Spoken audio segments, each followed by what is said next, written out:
बिस्मिल्लाहिर्रहमानिर्रहीम। अस्सलाम वालेकुम dear viewers, hope you are fine. आज मैं लेके आई हूँ आपके लिए कुछ ख़ास टिप्स एंड ट्रिक्स ये कैसे हम अपने किचन में मौजूद चीज़ों को इस्तेमाल करके अपनी लाइफ को इजी कर सकते हैं और अपने बहुत सारे पैसे बचा सकते हैं। हर घर में ये पानी की बोतलें तो मौजूद होती हैं। अक्सर इन बोतलों में सफ़ेद निशान पड़ जाते हैं जो देखने में बिल्कुल भी अच्छे नहीं लगते और बोतल लगती है बहुत पुरानी हो गई है। तो ऐसी बोतल्स को कैसे साफ़ किया जा सकता है, आइए जी मैं आपके साथ शेयर करती हूँ। यहाँ पर आधा चाय का चम्मच आपने लेनी है टाटरी। टाटरी बहुत आसानी से किसी भी स्टोर से, किसी भी पंसार की दुकान से आपको मिल जाएगी और ये बहुत कम कीमत होती है। और इसमें आपने शामिल कर देना है 1 गिलास नीम गर्म पानी। पानी शामिल करने के साथ आपने 1/4 चम्मच मीठा सोडा यानी खाने का जो सोडा होता है वो भी आम मिल जाता है, वो शामिल कर देना है। और आप यहाँ देख सकते हैं कैसे इसका रिएक्शन शुरू हो गया है। अब आपने इसको अच्छे से हिला देना है, ताकि मिक्स कर देना है, ताकि तमाम बोतल के जो अंदर वाली सरफेस है ना उसके ऊपर ये लिक्विड लग जाए। अगर आप इस बोतल को ओवरनाइट रख देंगे तो आप यकीन करें कि सुबह उठ के आप बहुत आसानी से इसको पानी से रिंस कर सकते हैं। मगर मैंने आपको दिखाने के लिए यहाँ सिर्फ 30 मिनट के लिए रखा और उसके बाद मैंने यहाँ पर एक ब्रश लिया जिससे बोतल को क्लीन कर सकते हैं। उस पर मैंने डिश वॉश क्लीनर लगाया और इसको आपने अच्छे से इसको अंदर से वॉश कर लेना है। आप यहाँ इसकी चमक देख के हैरान हो जाएंगे, आपको लगेगा बिल्कुल मार्केट से भी आप न्यू बोतल लेके आए हैं। तो इस तरह आप बहुत कम मेहनत से, बहुत कम पैसों में अपने घर की बोटल्स को क्लीन कर सकते हैं और अपने पानी को फ्रेश रख सकते हैं। इससे हम लोग हेल्दी पानी भी पी लेंगे, बिल्कुल क्लीन वाटर पिएंगे और हमारी हेल्थ भी अच्छी रहेगी। आज की वीडियो बहुत यूज़फुल है। अगर आप वीडियो को स्किप किए बगैर देखेंगे तो मैं उम्मीद करती हूँ कि आज आप अपने बहुत सारे पैसे बचाने में कामयाब हो जाएंगे। यहाँ पर आप इस बोतल को चेक कर सकते हैं कैसे ये अंदर से बहुत अच्छे से क्लीन हो गई है और बिल्कुल ये साफ़ हो गई है। इसके अंदर अब कोई दाग या निशान नहीं है।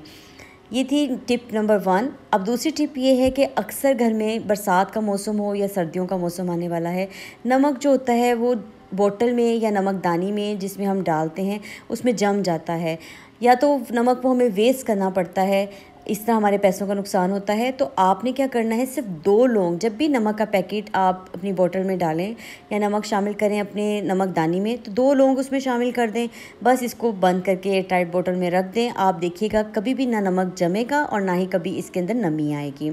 अब मैं शेयर करूंगी आपके साथ टिप नंबर 3। टिप नंबर 3 ये है कि मैं एक ऐसे मैजिकल क्लींज़र की रेसिपी आपके साथ शेयर करूंगी कि आप हैरान रह जाएंगे कि जो हज़ारों रुपए का क्लींज़र हम बाज़ार से लाते हैं इतने महंगे, वो चंद रुपयों में उससे बेटर क्लींज़र हम घर में तैयार करेंगे, जो आपके मैट पे जमी हुई चिकनाई को, दागों को और उसके अलावा चूल्हों पे जमे हुए चिकनाई दागों को साफ़ कर देगा। डोर के हैंडल्स गंदे हो जाते हैं उनको क्लीन कर देगा। इसके अलावा आप इससे अपना फ्रिज का डोर क्लीन कर सकते हैं। यकीन माने ये क्लींज़र आपकी लाइफ को बहुत इजी कर देगा। ये वंस आपने बनाना है और 1 वीक से ज़्यादा ये यूज़ हो जाएगा और चंद रुपयों में ये घर में तैयार कर लेंगे। सबसे पहले यहाँ पे मैंने एक शीशे का बाउल लिया है। आप भी कोशिश कीजिएगा शीशे का बाउल लें, प्लास्टिक के बाउल में इसको मत बनाएं। यहाँ पर मैंने 2 चाय का चम्मच भर के ना मीठा सोडा शामिल किया है। ये जो मीठा सोडा या बेकिंग सोडा होता है या खाने का सोडा इसको कहा जाता है, ये इतना हेल्पफुल क्लींजिंग एजेंट है कि यहाँ पर मैंने सिर्फ 10 रुपये का ये बेकिंग सोडा लिया है और इसमें आधा कप मैंने सफ़ेद सिरका विनीगर जो हर घर में मौजूद होता है वो शामिल किया है। आप इसका रिएक्शन चेक कर सकते हैं कैसे बबलिंग हो रही है और ये कैसे अच्छा सा मिक्सचर तैयार हो रहा है। यहाँ पर मैंने 1 गिलास गर्म पानी का शामिल कर दिया है। अब इसका जो रिएक्शन है वो हम होने देंगे। पहले देखिएगा ये बिल्कुल ट्रांसपेरेंट हो जाएगा, लेकिन इसके बॉटम में अभी भी थोड़ा सा बेकिंग सोडा बैठा हुआ है। अब यहाँ पर हमने शामिल करना है कोई क्लींज़र, किसी भी किस्म का आप डिश वॉश क्लींज़र इस्तेमाल कर सकते हैं। मैंने यहाँ पर हैंड वॉश इस्तेमाल किया है। मेरे पास डिश वॉश क्लींज़र नहीं था लिक्विड फॉर्म में, तो मैंने हैंड वॉश क्लींज़र इस्तेमाल किया है। देखिए, जिन क्लींज़र से हम अपने हैंड वॉश कर सकते हैं और उस हाथों से हम आटा गूंद सकते हैं, तो अगर हम उसको क्लींजिंग के लिए इस्तेमाल करेंगे तो क्या वो इफ़ेक्टिव नहीं होगा? तो बाज़ार से अगर हम डिश वॉश क्लींज़र ना लेके आएँ और हैंड वॉश को इसमें शामिल करके मिक्स कर दें, ये एंटीबैक्टीरियल होता है। आप इतनी ज़बरदस्त सा ये क्लींज़र घर में तैयार कर लेंगे कि आप अगर अपने टेबल मैट को क्लीन करते हैं, या आप अपने काउंटर्स किचन को क्लीन करते हैं, आपके काउंटर पे कोई चूंटी नहीं आएगी, कोई मक्खी नहीं आएगी। आपने इसको बस मिक्स अच्छे से करना है। फिर कोई भी एक स्प्रे बोतल ले लें। वैसे स्प्रे बोतल्स मार्केट से भी मिल जाती हैं, मगर मेरे पास ये पहले किसी चीज़ की स्प्रे बोतल पड़ी हुई थी। मैंने इसको अच्छे से वॉश कर लिया था और मैंने सारे क्लींजर को इसके अंदर शामिल कर लिया है। अब करना क्या है, बस यहाँ जहाँ चिकनाई जमी हो, जहाँ दाग हो, आप इस मैट की हालत देख सकते हैं कि कितना गंदा हुआ है। आपने जस्ट इसको इसके ऊपर स्प्रे कर देना है। अच्छे तरह से आपने इसको स्प्रे करना है और 10 मिनट के लिए आपने इसको छोड़ देना है। देखिए 10 मिनट के लिए आपने छोड़ना है और उस टाइम में आप कोई और क्लिनजिंग का काम कर सकते हैं। यहाँ पर आप देख सकते हैं कि ये जमी हुई चिकनाई किस तरह शीट से अलग हो गई है। अब बस आपने गीला कपड़ा लेना है और इसको अच्छे से साफ़ कर लेना है। एक दफ़ा आपने पहले इसको साफ़ करना है कि इससे जो भी इसके ऊपर गंदगी है वो साफ़ हो जाए, और दूसरी दफ़ा आपने कपड़े को फिर से धो के इसको अच्छे से साफ़ कर देना है। आप यहाँ पर वाज़िया फ़र्क देख सकते हैं कैसे शीट क्लीन हो गई है और कितनी ज़बरदस्त सी साफ़ हो गई है। बिल्कुल जम फ्री ये शीट इस वक्त हो चुकी है। आप इसको अपने चूल्हा कितना भी गंदा क्यों ना हो गया हो, तो यहाँ पर आपने जब भी यूज़ करना है इसको अच्छे से शेक कर लेना है, इसको अच्छे से स्प्रे करना है। आपने स्प्रे करने के बाद ये जो चूल्हे के ऊपर जितनी भी गंदगी है वो किस तरह से साफ़ होगी, आपने सिर्फ इसको 10 मिनट के लिए छोड़ देना है। अगर आप 10 मिनट के लिए इसको रखते हैं और आप उसके बाद सिर्फ एक स्क्रबर की मदद से हल्के हाथ से ही आप इसको स्क्रब करेंगे, कोई बहुत ज़ोर ज़ोर से हमें इसको स्क्रब नहीं करना पड़ेगा, कोई ज़्यादा मेहनत नहीं करनी पड़ेगी। यकीन करें मैंने सिर्फ 1 से 1.5 मिनट पूरे चूल्हे को इससे स्क्रब कर लिया था। और उसके बाद आपने उसी तरह कपड़ा लेना है, अच्छा साफ़ धो लें और उसको कपड़े को लें, और पहले इसको एक दफ़ा आपने कपड़े से ऐसे ही साफ़ करना है और उसके बाद दोबारा पानी से कपड़े को अच्छे से धोकर दोबारा से आपने चूल्हा साफ़ करना है। तो आप देखेंगे कि आपके चूल्हे में एक ख़ास किस्म की चमक आ जाएगी, इतना अच्छे से ये साफ़ हो जाता है। अभी ये मैं पहली दफ़ा साफ़ कर रही हूँ तो आप देख सकते हैं कितनी ज़बरदस्ती क्लिनजिंग हो गई है। आप दूसरी दफ़ा इसको साफ़ करेंगे और आप ये देखें यहाँ पर इसकी चमक चेक कर सकते हैं कितनी आसानी से, कितने कम बजट में हमने ये क्लींज़र तैयार किया है।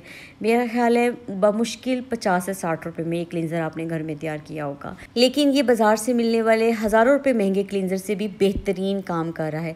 हफ्ते में एक दफ़ा तो आपको अपने किचन को मुकम्मल तौर पे नीट करना चाहिए, इससे आपकी सेहत भी अच्छी रहती है। क्योंकि अगर जर्म्स होंगे तो आप जितना मर्ज़ी हेल्दी चीज़ें पका लें, अगर आपका चूल्हा साफ़ नहीं है, उस पर जरासीम है या काउंटर्स पे जरासीम है, तो आपका खाना कभी भी हेल्दी नहीं रहेगा। जब नाइट में अपने किचन को क्लीन करें तो एक दफ़ा ये क्लिनजिंग ज़रूर कर लिया करें। अब देखें डोर के हैंडल्स अक्सर गंदे हो जाते हैं, कभी कभार हम इस पर तवज्जो नहीं दे पाते और ये गंदे रह जाते हैं। आपने इस पर स्प्रे करना है, 10 मिनट के लिए छोड़ना है और किसी भी स्क्रबर की मदद से इसको अच्छे से स्क्रब कर लेना है।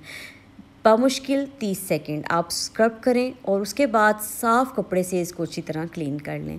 आप यकीन करें, आप देख के हैरान हो जाएंगे कि इस पे जितने भी दाग जमे होंगे, चिकनाई के या हाथों के निशान लगे होंगे, सब बहुत अच्छे से क्लीन हो जाएंगे और ज़बरदस्त सी क्लिनजिंग हो जाएगी। इस तरह इससे आप पूरे डोर को भी क्लीन कर सकते हैं और जो शीशे होते हैं उनको भी साफ़ कर सकते हैं। अपने माइक्रोवेव को आप इससे क्लीन कर सकते हैं।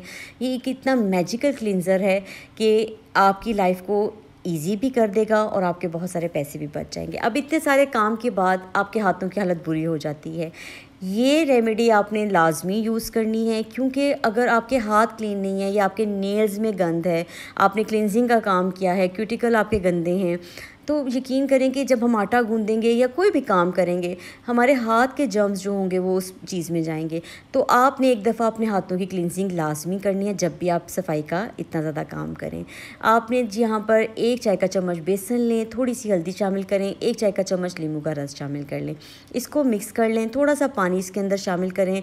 पानी शामिल करके आपने इसकी स्मूथ सी पेस्ट तैयार कर लेनी है। टमाटर का 1 स्लाइस ले लें। आपने इस बेसन की पेस्ट को अपने हाथों के ऊपर अप्लाई करना है।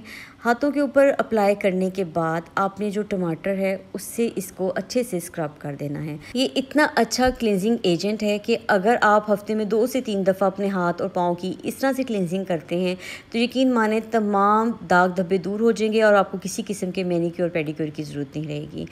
और यहाँ पर आप देखिए कि मैंने टमाटर का स्लाइस लिया है, इसको स्क्रब कर लेंगे। 5 मिनट तक आपने स्क्रब करना है। इतना टाइम तो डेली आप अपने लिए निकाल सकते हैं। वीकली 2 से 3 दफ़ा भी ये कर लेंगे तो किसी किस्म के मैनीक्योर पेडीक्योर की आपको ज़रूरत नहीं रहेगी। पैसे की भी बचत है और बहुत अच्छी सी ये रेमेडी बहुत आसानी से आप घर में इस्तेमाल कर सकते हैं।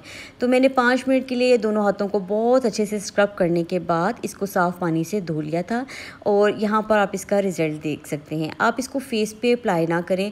कुछ लोगों की स्किन बहुत सेंसिटिव होती है और फेस पे अप्लाई करने से उनको ये सूट नहीं करता। जल्द ही मैं आपसे फेस पैक की रेसिपी शेयर करूँगी। अगर आज की वीडियो मेरी यूज़फुल लगी हो तो अपने फ्रेंड्स एंड फैमिली के साथ ज़रूर शेयर कीजिएगा। इस तरह की मज़ीद वीडियोस के लिए अपना फ़ीडबैक ज़रूर दीजिएगा। मिलते हैं किसी नई वीडियो के साथ। दुआओं में मुझे भी याद रखिएगा। Take care. अल्लाह हाफ़िज़।